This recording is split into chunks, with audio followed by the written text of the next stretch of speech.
Hi there! Today we're going to be talking about some different phrases that are used in Danish to help you get to be a little bit more involved in the conversation. So stay tuned.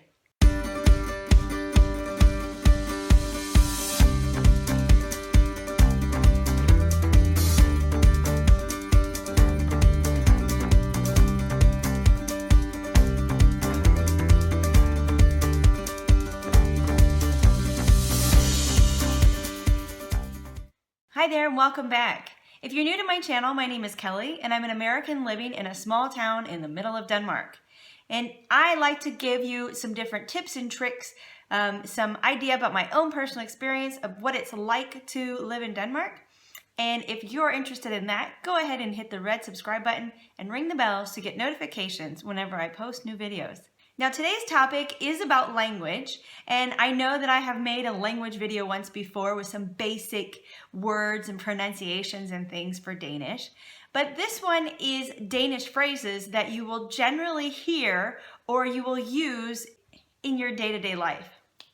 I want to share these with you because sometimes you might feel that your Danish is not the greatest to be able to respond to some things that people have said, but maybe there's just one phrase that would be enough to make you feel like you're part of the conversation. So I'm going to be giving you those right now. In no particular order, let's start off with the first one, and that is held og lykke.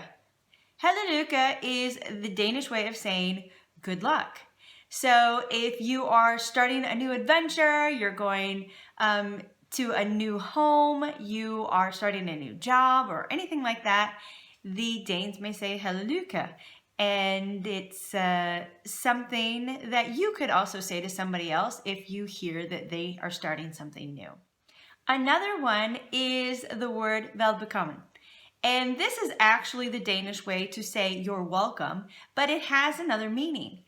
The first time that I had heard this, I thought, why is he saying you're welcome? This doesn't make any sense. I was sitting in the break room at my job and I was eating my lunch. And there was someone I was talking to and he was about to leave and I was about to start eating. And he said, velbekomme. And I thought, why did he say that? Was I supposed to say thank you for something and I didn't quite understand? No, it's just what they say when you are about to eat. So I don't know, Danes, what does that mean? Does it translate to something in English?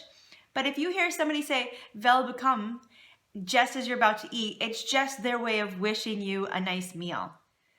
Number 3, to go along with that, would be god fornøjelse. And I know I'm probably butchering these, but hey, I'm not Danish. I'm just helping out other foreigners. God fornøjelse is a way of saying enjoy. And so if somebody says, oh, well, I'm going to go watch a movie tonight. Well, enjoy. Or I'm going to go to this restaurant tonight. Oh, enjoy. I think in English we would say like have a good time. But in a way, to me, that's what god fornøjelse means. You are telling someone to enjoy, or if they say that to you, you can just say tak in response. You could say thank you. Number 4 is to say that you would like someone to get better. So in English, we would say, oh, well, feel better or get well soon. But in Danish, they would say god bedring. And that's pretty much the same thing, good, bettering. It's what it sounds like, but it's really just wishing that you get better. If you say that you've been sick or you are sick or something like that, then they'll say that to you. But that's also something you could say back if you know that someone is sick or you've heard perhaps that they maybe have sick people at home. Number 5, I really like this one. It's a lot of fun. If you are to say thank you to someone, yes, they can say velbekomme back, which is you're welcome. But that we know we don't always do that in English, If somebody, said, oh, is this chair available or something, and you're like, yeah, here. And they're like, oh, and you're like, you don't say you're welcome. I don't know. I think in certain situations, it's probably not what I feel to be the best response. Maybe we would say, no problem, or, don't mention it, or, you know what I mean? We would downplay it. But if you are to say thank you to someone and they respond with det var så lidt, That, I don't know, I think it's like that, it was nothing, you know, and that's something you easily can say. And I think it makes you feel like you know what you're talking about. So if you want to say something other than you're welcome, you can say det var så lidt. And it just kind of makes you feel like, ah, yeah, I got this Danish thing under control. Number 6, a lot of times when you're at the grocery store, they're going to say certain things to you, you know, like the big one is "han god day," and, you know, have a good day. And you're like, what do I say? What do I say back to that? Thank you, because my vocabulary is very limited. So I'm just going to say tak. But really, you can just say tak, because it's a nice thing to say back. But you can also say you too. So the way to say you too would be i lige måde. So if somebody says "han god day," have a good day, you can say tak, i lige måde, thanks, you too. And that makes you feel that like there's a little bit of flow to it, like, oh, this is really what should be said back and forth. I think it just gives you a sense of relief when you say kind of what they're expecting, instead of like, oh my gosh, I just have to say something that makes sense. I would rather say something that just seems natural. The next one is if you would like to wish someone maybe a pleasant trip, for example. I think in English we tend to use the French bon voyage when somebody is going on a trip. Maybe we don't use it all. Like, oh, have a great trip. You know, I think we command people to have a good time and have a good trip and have a nice day. It's not so much like that. We just say in Danish, good, and then whatever it is, you know, good getting better, or good, you know, anything. So that's a lot of times how they're going to start those off. So it's not like, how do I translate this word for word in my head? But it's more of just what is it that they say. So learning something completely different. So if you want to tell someone to have a good trip, you would say god rejse, which is good trip, really. So if you know that they're about to go on vacation, or you've heard something about their vacation, you can say, oh, god rejse. Or maybe they're doing something for the weekend and they're going on a trip, a small trip, then you can also say that then. Being a mom, there are other phrases that I hear often, and I think that if you're around children, you might be thinking, what does that mean? I hear that so much. One is the word "zeit," which means cool. And, you know, they're like, oh, that's cool. Or, you know, like, this guy's cool or something. You know, you hear the word cool a lot when you speak English and you talk to children, especially. But in Danish, it's the word "zeit." That's one that you can respond, especially, I think, if you talk to children. I know that if somebody says, oh, well, I went to soccer, you know, today or something, maybe one of them says, and you understand what they say in Danish, and you're thinking, okay, what am I supposed to say now? We could say "zeit," you know. Some are things that you say around the dinner table. So I know that we have a very traditional Danish house that we live in, not just the fact that it's old and we have old furniture. I don't know if you could see this thing up behind me, but I don't know, because I think I live in Jylland, that we tend to be a little bit more old-fashioned here than other parts of Denmark. That's just my take on it. But we tend to maybe do more old-fashioned things. Maybe it's different than your Danish experience. But when it's time for supper, we say "værsgo."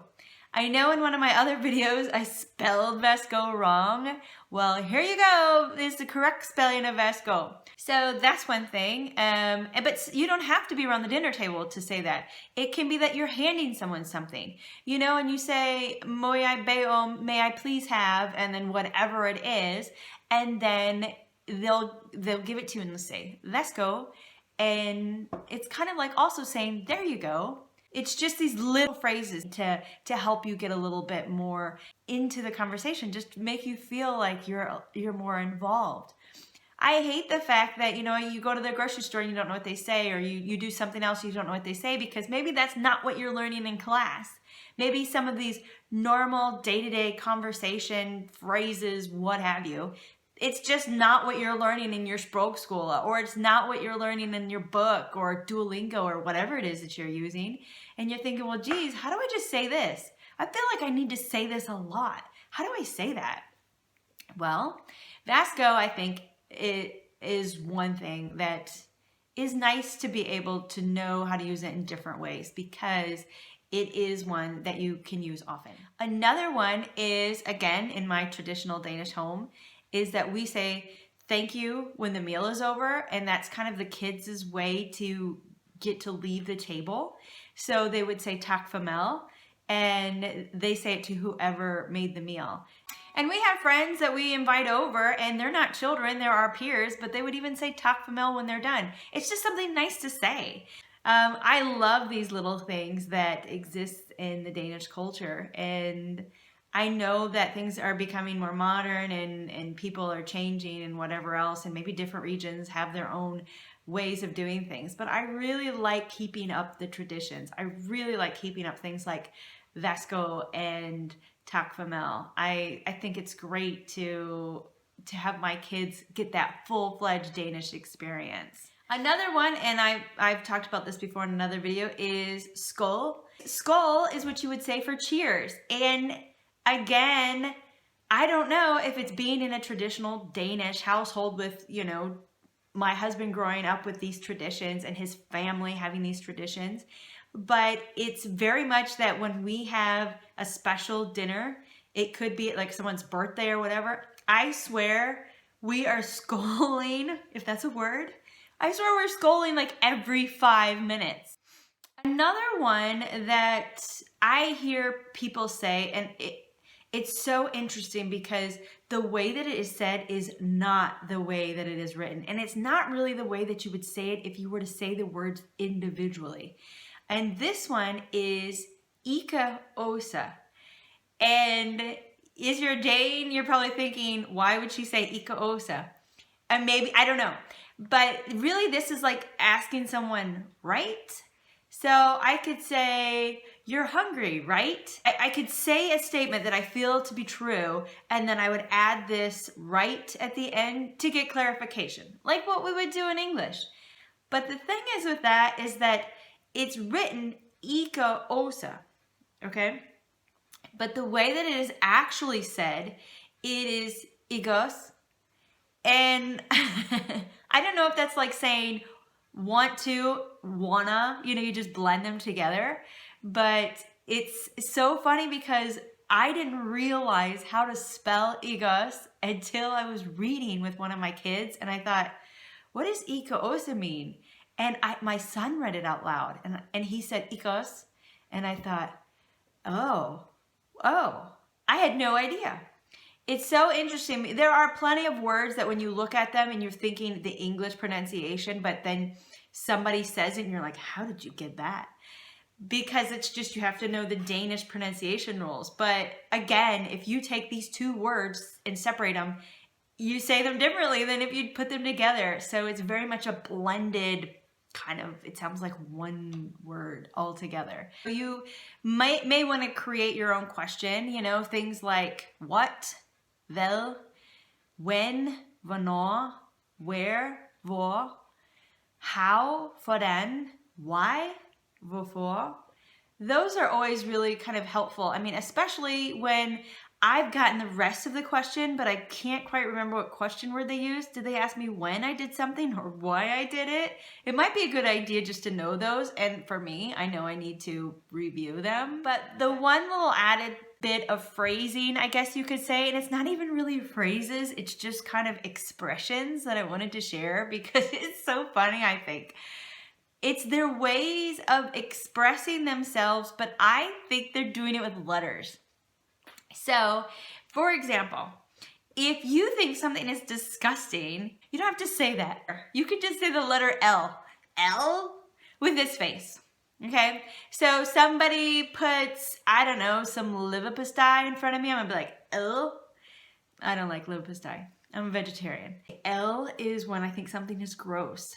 Then you can use the letter I. Here's an example. And this is when I hear it the most. Let's say that you are watching soccer on TV. I don't know, because that's what the Danes do, right? And somebody goes to kick the ball and they miss the goal. And you would say, oh, that's what we would say in English. We would say, oh, I don't know. But in Danish, they're going to say, I. So they'll say the letter I when it's kind of like, oh darn, oh shucks. Another one that, but I laugh because the next word is no.